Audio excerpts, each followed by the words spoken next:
I'm Dr. Greenspan. We use the term the Dark Ages to refer to that period of time when little progress was made in culture, science, or really in any aspect of our modern society. In the 16th century, major advances were made in all areas of life, and there was no exception in the field of medicine. In the next few minutes, I would like to point out highlights of discoveries over a 300-year period that continue to affect us almost every day. Healers practiced medicine from the beginning of human history, and though not always successful, doctors held a recognized place in society for a number of reasons.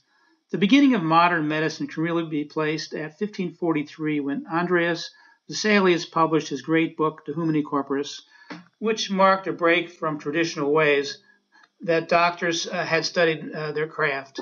Sir William Harvey took a first step into scientific investigation, while Ambrose Paré and John Hunter were the first to use those methods in the clinical practice of medicine. Three early important discoveries were those of vaccination, asepsis, and anesthesia, advances that saved the lives of millions. Despite significant progress in medicine, it's unfortunate that human frailties persist and continue to hinder medical innovations from reaching millions today. Oliver Wendell Holmes was a professor of anatomy and physiology at the Harvard Medical School in the middle of the 19th century. He was the father of the famous Chief Justice of the U.S. Supreme Court by the same name, but he was distinguished in his own right by his many insightful writings on medicine. This is his quote explaining why it has always been difficult for medicine to mature into a science. There is nothing men will not do to recover their health. They have been submitted to be seared with hot irons like galley slaves, to be crimped with knives like codfish, to have needles thrust into their flesh and bonfires kindled on their skin, to swallow all sorts of abominations, and to pay for all of this as if to be singed and scalded were a costly privilege, as if blisters were a blessing and leeches a luxury. In order to understand and treat disease, one must first establish the cause of that condition. So that's where early healers started their investigation. What first made sense was that sorcery or spell might be at work. Some cultures attributed diseases to displeased deities, while others thought that imbalances in natural substances or humors were at play. This is a warrior's mask from the Pendi tribe in the Congo. When worn during ceremonies, it represented a curse placed by a rival tribe or by past spirits for unacceptable behavior that affected the left side of an individual's face. We now know that the left facial weakness likely represented a stroke or a cerebrovascular accident. In the minds of many, it was the will of the gods behind physical abnormalities or diseases, which were given as punishments. To the left is the Buddhist god of medicine, holding nectar in his left hand for long life, and myrobalan in his right as a treatment for numerous ailments. To the right is the Greek and Roman god of medicine, Asclepius, to whom citizens prayed for health and longevity. Asclepius was the son of the god Apollo and the mortal Coronis. Early Greeks would seek help for their medical complaints at temples dedicated to Asclepius. Bleeding was employed as an early way of bringing one of the natural humors into balance, and we classically associate it to quackery and primitive medicine. Though the physiology was not at all understood, phlebotomy can actually be helpful in a number of disorders today, the most common of which is congestive heart failure. Severe hypertension and hyperactivity can also be improved with phlebotomy, so the tradition was passed along for centuries and across cultures. This 19th century daguerreotype shows a physician performing phlebotomy. Note the white left arm tourniquet stained with blood as the patient squeezes a bleeding stick. From earliest days, surgeons were barbers, and when finished, they would wrap their tourniquets around the bleeding stick and hang it outside of their offices. That's the origin of the striped barber pole we see today. There are a number of non-scientific reasons to explain recovery from disease which still apply today. Out of 100 patients, 1/3 will feel better because of a placebo effect or just a belief in the doctor or in this treatment. Another third improved no matter what is the therapy. Explanations for the final third who got worse or died was that they waited too long for help, they didn't follow instructions correctly, or they were sinners and were punished appropriately. Whether results were because of cause and effect or just a coincidence was always an unanswered question. For example, someone comes to the doctor with a runny nose and a sore throat, and his or her recommendation is to hold up a red flag, turn around 3 times, and jump up and down. The next morning, the patient is better, so that recommendation becomes a recognized therapy. Obviously, the individual had a cold and would have gotten better no matter what was the suggestion. We also see anecdotal, non-scientific testimonials all the time when someone swears how well a certain treatment worked as proof of efficacy. Mark Twain was a great American writer and humorist. He recognized the importance of the placebo effect in the practice of medicine. No one doubts, certainly not I, that the mind exercises a powerful influence over the body. From the beginning of time, the sorcerer, the interpreter of dreams, the fortune teller, the charlatan, the quack, the wild medicine man, the educated physician, the mesmerist, and the hypnotist have made use of the client's imagination to help them in their work. Physicians know that where the disease is only a fancy, the patient's confidence in the doctor will make the red pill effective. This slide is the classic example of anecdotal evidence in support of the safety of smoking, which is obviously ludicrous. For thousands of years, medicine was practiced on the basis of the passed down practices of earlier healthcare providers, along with anecdotal and coincidental evidence. Claudius Galen was a surgeon to the Roman gladiators and remains the most influential physician in the history of medicine. His beliefs were the standard of care for almost 1,500 years, despite of the fact that many were disproven when objectively tested. Medicine started to become a science when procedures and practices began to be independently proven. The first person to lead medicine out of the Dark Ages was Andreas Vesalius when he introduced us to the concept of independent and original thought with his work on anatomy, De Corporis Humani Fabrica in 1543. To the left is Vesalius as he dissected the form of his subject. The illustration to the right is the frontispiece of that book, and there is significant imagery in that Vesalius is doing the dissection himself, while a skeleton is in the customary position above the cadaver directing the investigation, suggesting the death of past ways of medical practice. Ambrose Paré is considered by many to be the first great modern surgeon. He was responsible for raising his profession from a level of scorn and ridicule to one of admiration and esteem. The son of a barber surgeon, Paré's contributions were many and affected almost all fields of medicine.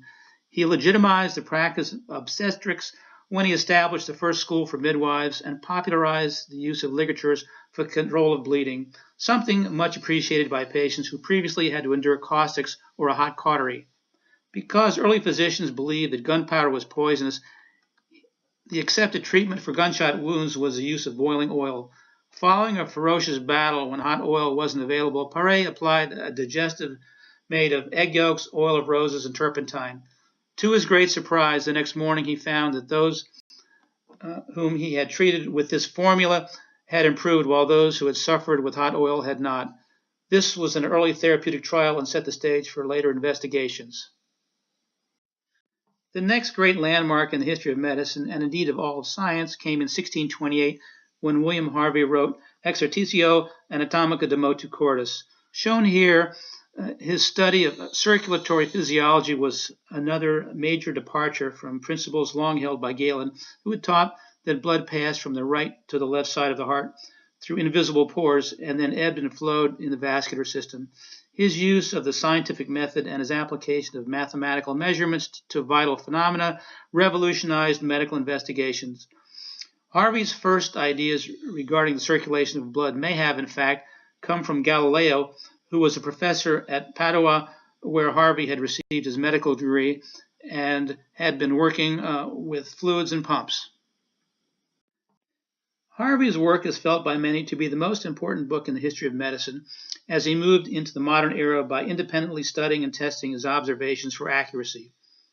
Harvey showed that the same laws of force and energy that applied to Galileo's universe applied to processes of the human body.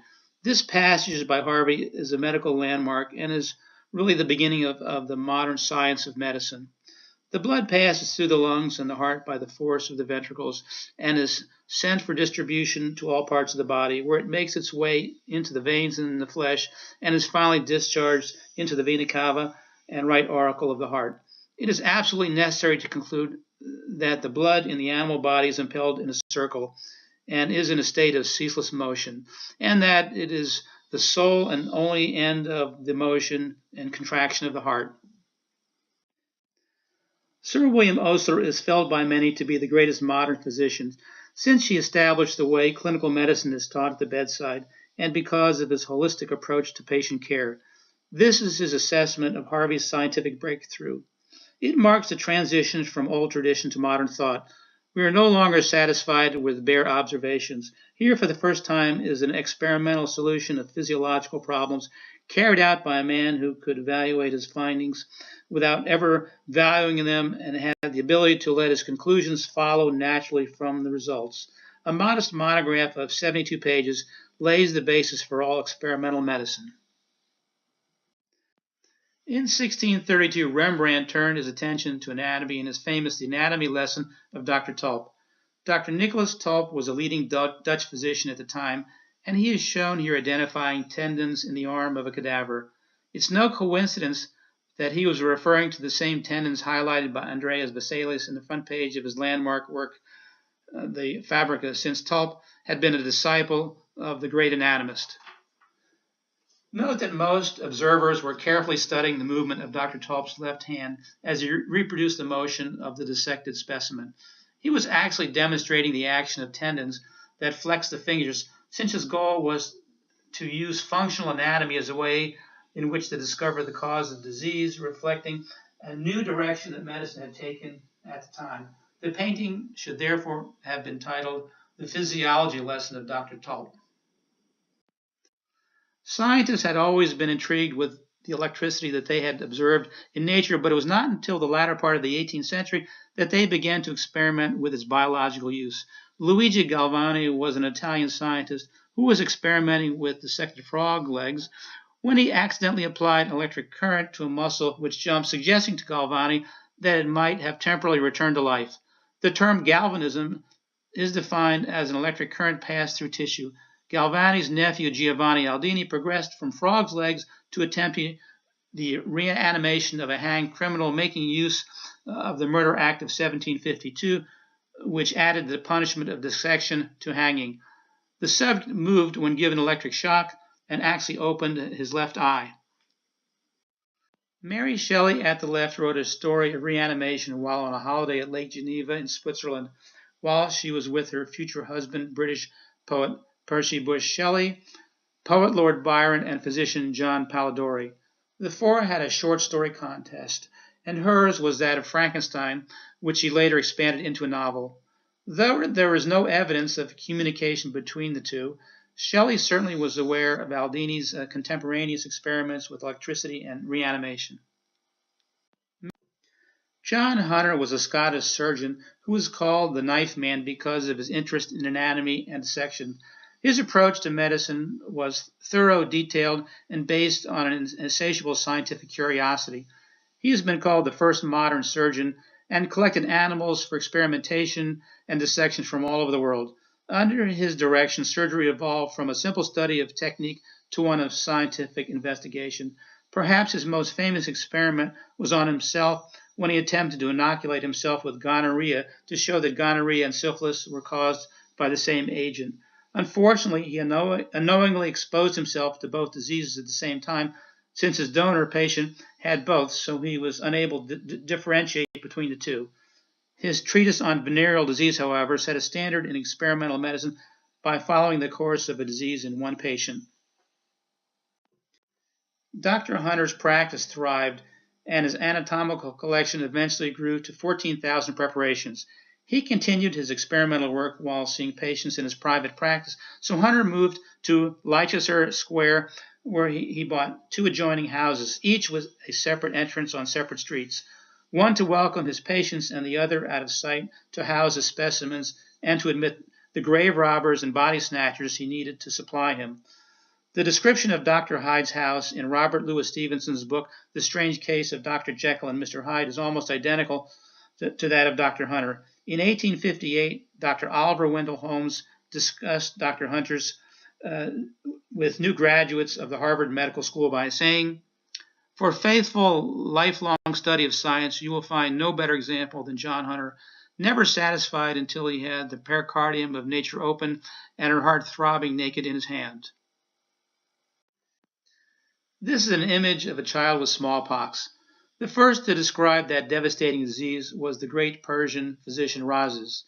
Smallpox was responsible for the death, disfigurement, and blindness of literally tens of millions in Europe before it was introduced to America by Christopher Columbus. Without resistance, Native American tribes were decimated, so gave way easily to invading armies that marched across their lands, making smallpox the first agent to be used in biological warfare. In Mexico alone, the Aztecs lost over 18 million people as a result of Cortez's invasion. Other diseases imported into the New World that caused the death of tens of millions included bubonic plague, chickenpox, diphtheria, measles, scarlet fever, typhoid, typhus, and whooping cough. As an unintended consequence of the high mortality, African slaves were imported to do the work, bringing with them yellow fever and malaria. This is a description of an early British smallpox epidemic.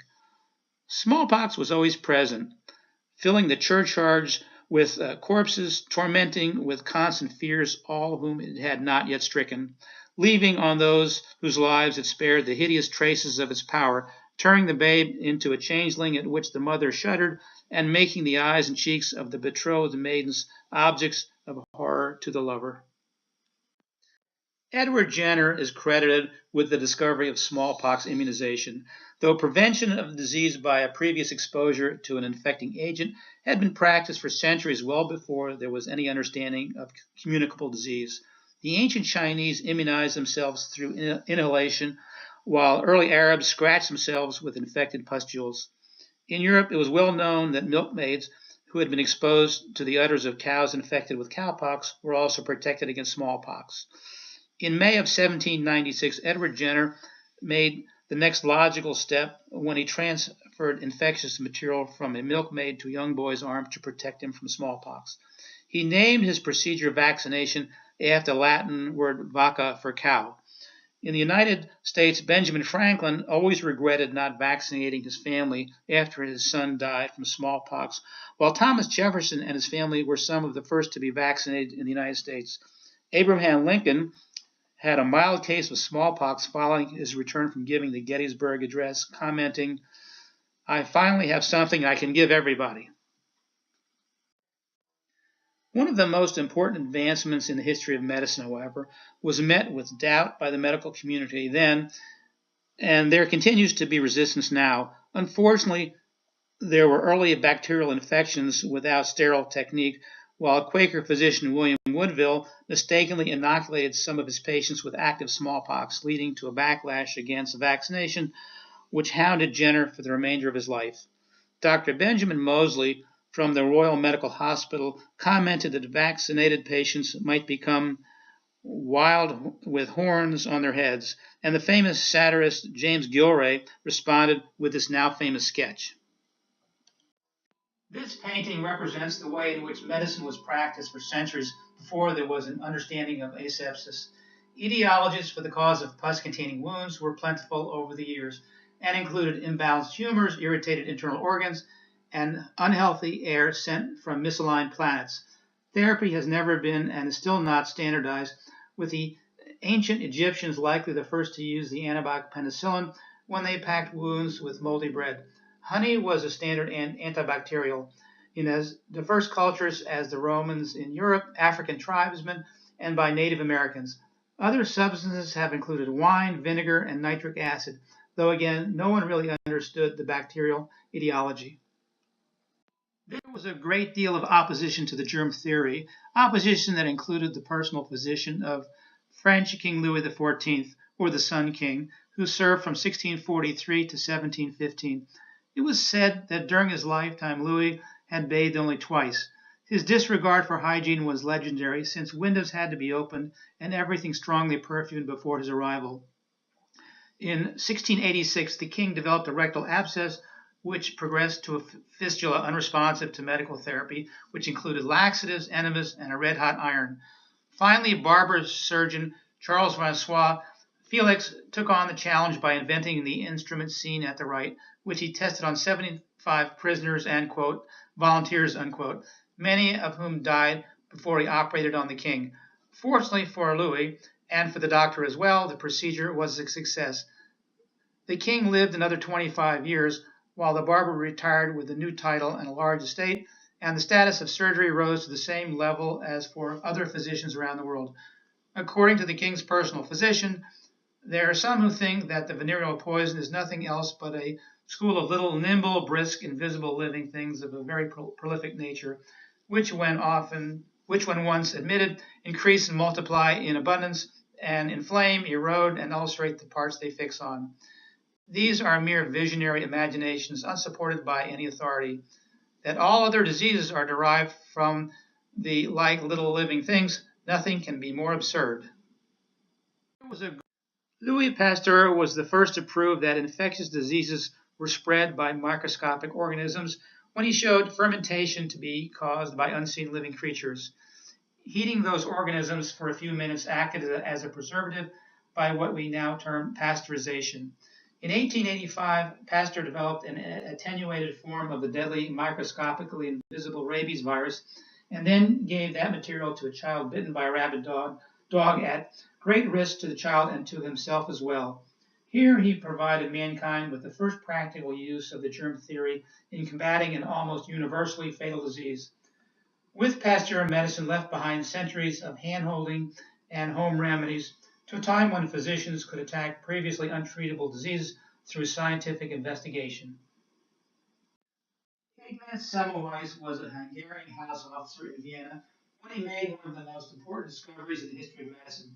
In 1821, he noticed that when students began to perform their own autopsies, 1 out of 6 women who delivered there died.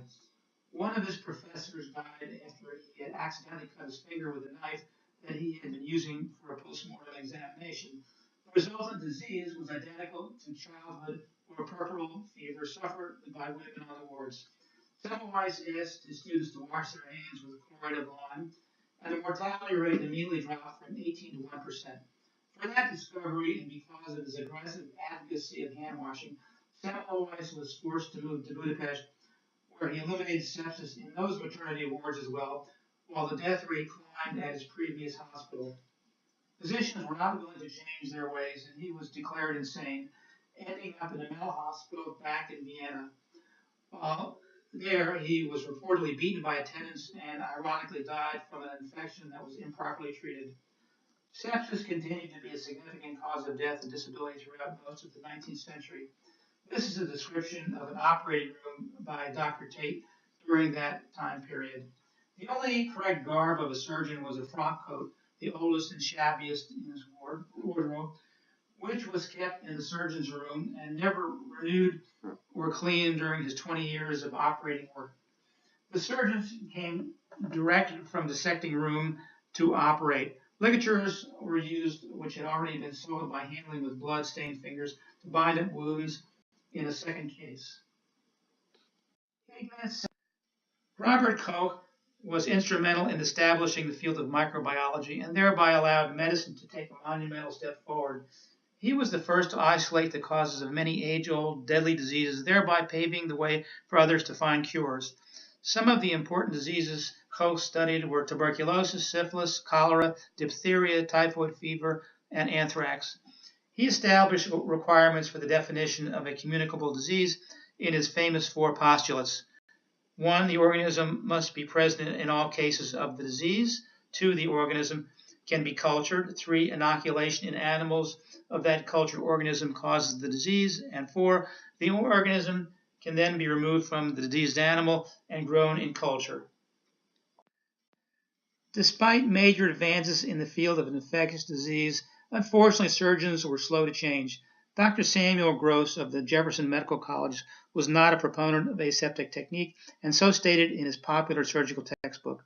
This painting by Thomas Eakins is one of the most famous in medicine. Eakins completed his masterpiece in 1875, hoping that it would be displayed at the upcoming Philadelphia Centennial Exhibition, which was the first World's Fair held in the United States. Ironically, however, the painting was rejected for exhibition because it was felt to be too graphic and not appropriate for display. Things changed dramatically at the turn of the century As one of Dr. Gross's former students states here, after an operation, instruments were washed in ordinary water to cleanse them of blood and pus and were used in subsequent operations. Before an operation, nothing was rendered sterile by antiseptics or by heat. I have seen more than once my old teacher, Professor S.D. Gross, give a last final touch to his knife on his boot, even on the sole, and then at once use it from the first cut to the last. What a contrast is the surgery of today. Surgeon Joseph Lister, called by many the father of modern surgery, made a number of observations regarding the transmissibility of certain surgical diseases, and his use of disinfectants significantly reduced the rates of morbidity and mortality in the operating room. On August 12, 1865, Lister performed the first case of aseptic surgery with carbolic acid when he successfully operated on the wounds of 11-year-old James Greenlees, whose leg was shattered by the wheel of a horse-drawn cart. Coincidentally, that landmark procedure occurred the day after the death of Ignaz Semmelweis in a Vienna asylum. In 1883, Alexander Agatston wrote the following about Lister. You have changed surgery, especially operative surgery, from being a hazardous lottery into a safe and soundly based science. You are the leader of the modern generation of scientific surgeons, and every wise and good man in our profession looks up to you with respect and attachment as few men receive. In the latter part of the 19th century, Robert Koch applied Pasteur's contribution to clinical medicine with his extensive use of a carbolic spray during surgery. It was difficult to work with carbolic acid, so Koch changed to mercuric chloride that continued to be used into the 1970s in the form of the very popular home antiseptic mercurochrome. Unfortunately, however, this compound was even more irritating to the skin than its carbolic spray predecessor. Note in this photo that even by 1900, aseptic techniques were still not fully observed. Gout has been a source of excruciating pain for centuries. The control of pain was a challenging problem faced by patients and physicians alike, with surgery largely limited to only minor procedures and amputations as a result. Physicians used extracts from the mandragora plant for pain control, but because of its hallucinogenic properties, mandragora was also a standard ingredient in medieval witches' brew. Because their roots are forked, the mandrake plant sometimes has a human form, and as popularized in the Harry Potter books, legend held that the plant cried out when pulled from the ground, causing death or insanity to anyone listening, so that a dog needed to be used to remove the plant. That fact was known to Shakespeare. And shrieks like mandrakes torn from the earth, that living mortals hearing them run mad. This amputation shows the usual state of affairs prior to the discovery of anesthesia. Strong men were always needed to restrain the patient, while the operator was able, with one pass of a curved blade and a few cuts with a saw, to remove a leg in less than 2 minutes. Celsus described the responsibilities of a surgeon 2,000 years ago.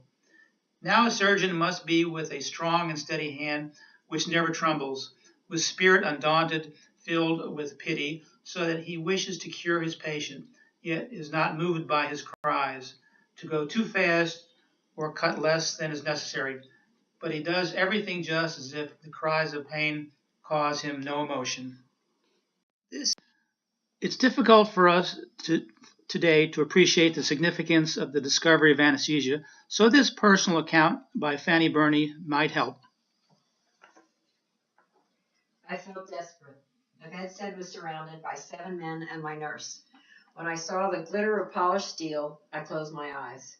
When the dreadful steel was plunged into the breast, cutting through veins, arteries, flesh, nerves, I needed no injunctions not to restrain my cries.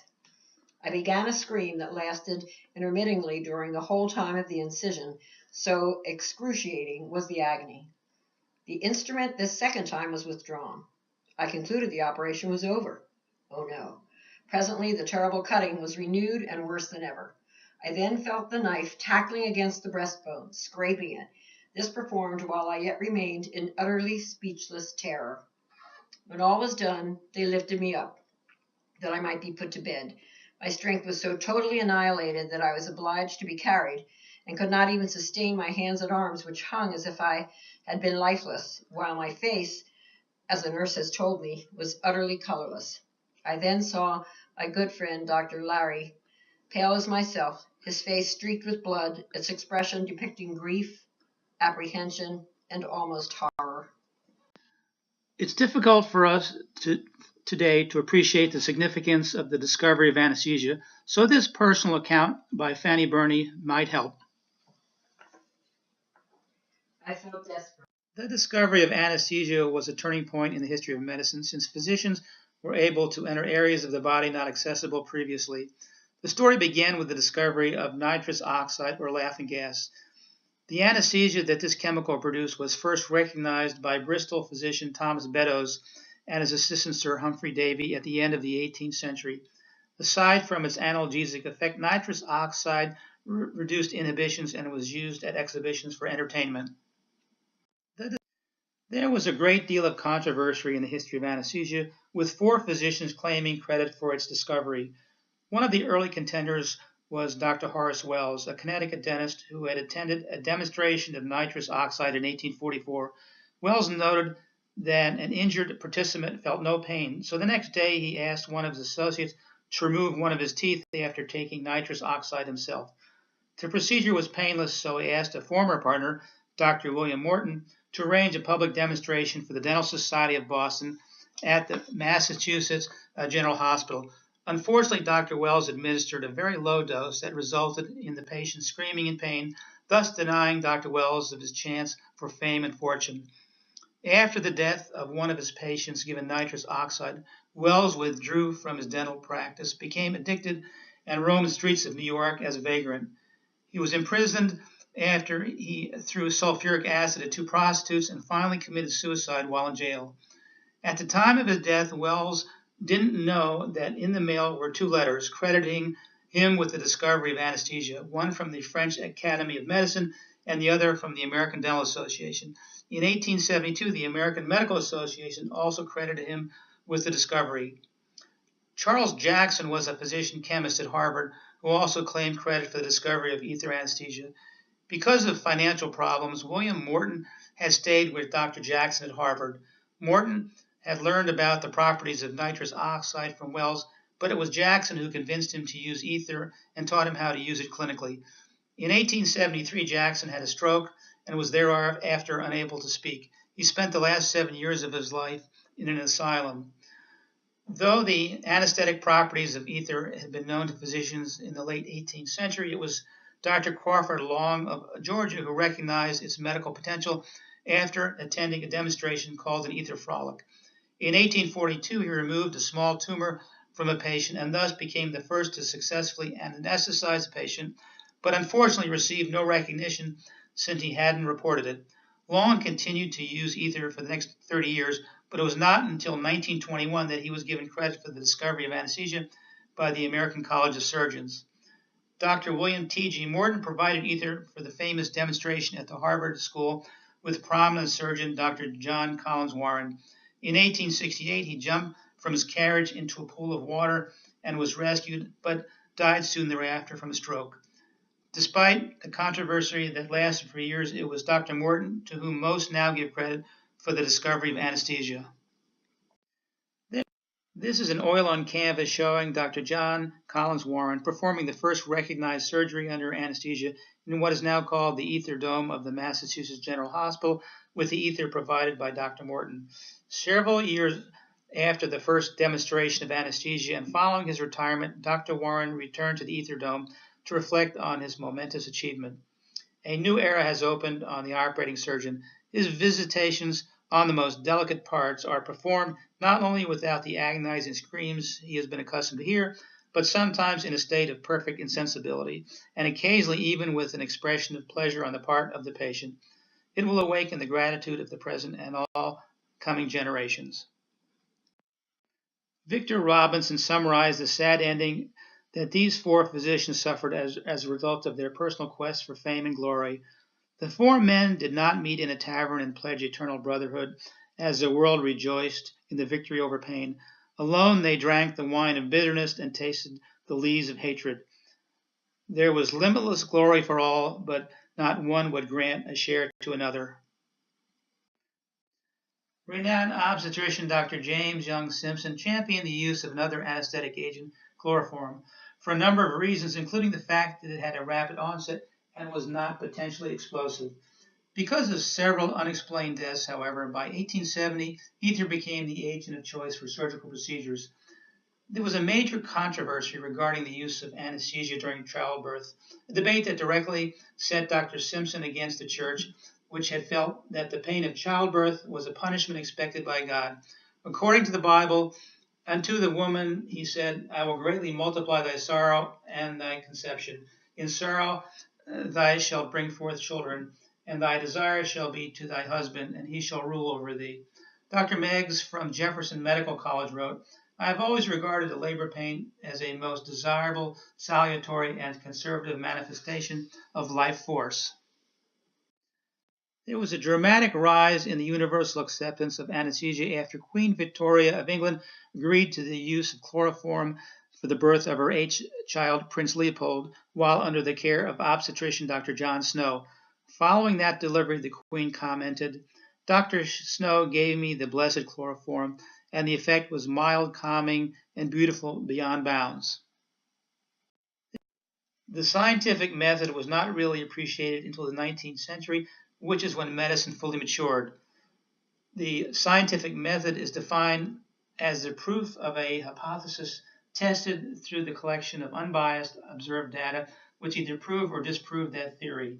Pseudoscience is defined as a hypothesis based on false assumptions which are untested scientifically, with astronomy compared to astrology as examples of that distinction. Quackery is the promotion for profit of a medical remedy known to be false or unproven. Clinical investigation may be defined as the scientific method as applied to human subjects in order to evaluate the prevention or treatment of disease. The first controlled trial was in 1747 when James Lind used different treatment regimens on 12 sailors sick with scurvy and noted improvement only in those treated with oranges and lemons. Though we now know that this was evidence of a vitamin C deficiency, Lind thought that the lemons allowed evil substances or humors to exit through the skin. Snake oil is the classic reference to describe the practice of quack or unscientific medicine. Snakes are quite supple, so without any proof or scientific evidence, wouldn't it make sense to rub on snake oil to treat a stiff muscle or joint? Classic pseudoscience is demonstrated by this eyeball massager. Muscles get stronger by exercising them, so it's reasonable to conclude that weak eyesight would improve with an eyeball massager to strengthen those muscles. The mystery of magnetism has always and continues to be attractive to those offering medical therapy based on little, if any, scientific footing. Magnetic devices have just not been adequately studied, though certainly some magnets do have a legitimate place in medicine today, with proven examples being the MRI scanner and in the treatment of depression. The Boyd's battery was a very popular small pendant made of several metals which were magnetic. Again, the advertising falsely guaranteed the cure of many lethal and treatable conditions highlighted on this slide, and denying patients access to legitimate therapy. No one really understood the magic of electricity, but that fact didn't stop its medical use. In 1910, Dr. Monell made this very reasonable and attractive, though untrue, argument regarding the use of electricity and gave us an example of how quack physicians tried to persuade unsuspecting patients. We can make high-frequency currents increase metabolism, allay sensibility, stimulate the sympathetic nervous system, increase or diminish the functions of the glands, tone up muscular fiber, and act as a general tonic. These currents produce a general vitalizing and invigorating effect. There was an obvious placebo effect when patients stood on this large electrostatic generator. They saw sparks, felt shocks, heard crackling, and smelled ozone. Who could resist being healed by that impressive display? Dr. Albert Abrams was a very successful early 20th century physician who rented out electrical devices with the stipulation that physicians not open or inspect them. Federal regulators did just that, And the conclusion of a Nobel laureate was that it was a device that a 10-year-old would make to fool an 8-year-old. Abrams' theory was that all diseases were composed of radio waves, and he followed that with the reasonable corollary that anything could be cured by producing opposite neutralizing waves, even when sent from hundreds of miles away. This was the genesis of a form of medical therapy called radionics, which remains popular today. The Pathoglass was an early 20th century radionics device, and below is a quote from the physician's instruction manual. The last few lines answer the question of whether or not therapists thought they were really treating disease or just out to take advantage of their patients. This was by definition quack medicine. Note the last few lines. If you prefer to have your patient get some sensation during a surging treatment, just turn on a small amount of current by adjusting the pulsoidal control switch. This has a good psychological effect on some patients who must feel something to be convinced that they are receiving a treatment. The Chi generator is a radionics device that is on the internet for sale today for several $1,000s. Note at the top of the page in blue lettering that this device is advertised to have been certified functional after very modern and very credible scientific double-blind studies. In the yellow, there is a convincing scientific statement that DNA is used to transfer information, while at the bottom are some of the incredible promises made by the maker. Over a 3-century period, the practice of medicine changed from a collection of simple procedures performed by tradesmen to scientific investigation that allowed the men on this slide and others to regularly question long-held customs and beliefs. The great physician Dr. William Osler appropriately said, "The philosophies of one age have become the absurdities of the next, and the foolishness of yesterday has become the wisdom of tomorrow." This is my website and my book, where you can find most of these images and stories along with many others. Thank you.